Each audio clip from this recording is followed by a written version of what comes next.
Bienvenue dans cette nouvelle vidéo sur les suites en première année universitaire. Au programme, nous avons un théorème et à l'issue de la démonstration de ce théorème, nous verrons un exercice d'application où on va directement utiliser le résultat de ce théorème. Cette vidéo-là sera notre premier épisode sur les suites.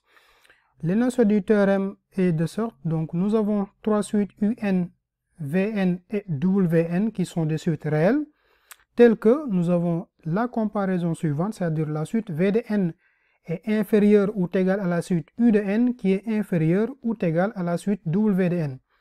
Maintenant, la condition étant que si la limite lorsque n tend vers plus l'infini de V de n est égale à L et que la limite lorsque n tend vers plus l'infini de W de n est égale à L, alors la limite lorsque n tend vers plus l'infini de U de n c'est égal à L. Donc ce théorème-là, c'est un théorème au fait que vous aviez vu dans les classes précédentes comme en terminale, plus connu sous le nom du théorème de gendarme. Mais ici, on va essayer de montrer ce théorème-là avec la définition d'une suite convergente en L1. Donc on va regarder la preuve ensemble et on va dire soit epsilon, donc on va choisir un epsilon qui est en réel strictement positif, soit epsilon en réel strictement positif.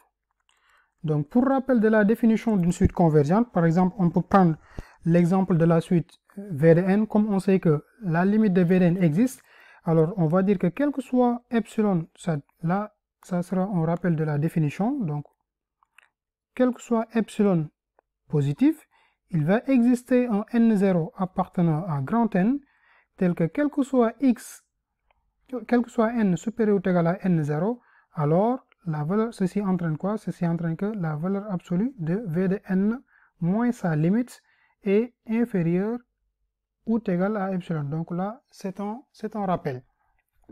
Et donc, on va utiliser cette définition-là pour montrer, en fait, le résultat de notre théorème. Donc, on va dire soit epsilon en réel strictement positif. Donc, on va dire il existe un entier naturel n0. Il existe un entier naturel n0, c'est-à-dire n0 appartenant à grand N. Vérifions.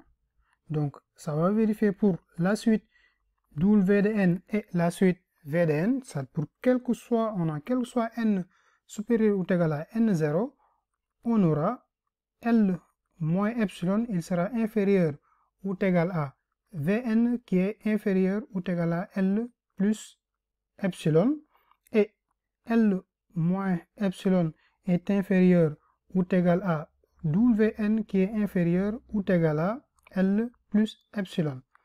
Pourquoi? Parce que c'est les deux suites là ont leur limite qui est égale à L.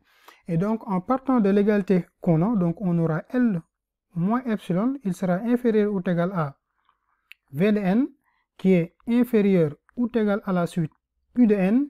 Or U de n est inférieur ou égal à Wn qui est inférieur ou égal à L plus epsilon. Et dans ce cas, on pourra dire que L moins epsilon est inférieur ou égal à U de n qui est inférieur ou égal à L plus epsilon. Et cela veut dire que pour tout n supérieur ou égal à n0, on a la valeur absolue de U de n moins L est inférieur ou égal à epsilon, d'où la suite U de n converge vers L. Donc la conclusion, d'où notre suite U de n appartenant à grand N, converge vers L. Donc vers le réel L. Donc on se propose d'étudier la suite suivante. Donc on a une suite qui est définie par U de n c'est égal à la somme des k allant de 1 jusqu'à n de n sur n carré plus k. Maintenant on va dire que pour tout k supérieur ou égal à 1, comme k il part de 1, donc pour k supérieur ou égal à 1, on a, donc là c'est une condition qui se vérifie facilement, c'est-à-dire n divisé par n carré plus n, il sera inférieur ou égal à n sur n carré plus k, qui est inférieur ou égal à n sur n carré plus 1. Ce résultat-là, il est évident de le voir, tout simplement, au fait, il faut partir du fait que n au carré plus n il sera toujours supérieur ou égal à n au carré plus k, qui sera supérieur ou égal à n au carré plus 1, puisque notre k, il varie. Donc k, il varie de 1 à n, donc le n au carré plus n, il sera toujours supérieur ou égal à n au carré plus k, qui est supérieur ou égal à n carré plus 1. Donc ce qui entraîne que, on peut définir nos suites v de n et wn, ce qui entraîne que, donc v de n qui est égal à n carré qu'on définit par n carré sur n carré plus n, il sera inférieur ou égal à la suite u de n, qui est inférieur ou égal à wn qui est égal à n carré sur n carré plus 1. Et maintenant, avec, donc on sait que la valeur absolue de v de n moins 1, donc qui sera égal à, donc si on remplace la valeur de v de n, donc n au carré plus n moins 1, qui est égal à la valeur absolue de n moins n sur n au carré plus n, qui n'est rien d'autre que n sur n au carré plus n, on sait que ce résultat-là est inférieur ou égal à 1 sur n. Pareil aussi pour wn, donc la valeur absolue de wn moins 1 est inférieur ou égal à 1 sur n au carré.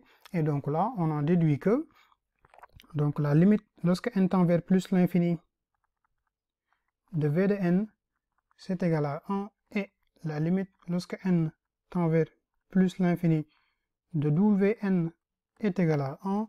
Ainsi, la limite lorsque n tend vers plus l'infini de la suite u de n, donc de u de n est égal à 1 du moins, qui est égal à 1. Donc le fait d'appliquer le théorème nous a permis au fait facilement de pouvoir montrer que cette suite-là, elle convergeait et on a pu déterminer sa limite qui tend vers 1. Donc on reviendra sur d'autres vidéos dans votre chaîne YouTube MathPSW.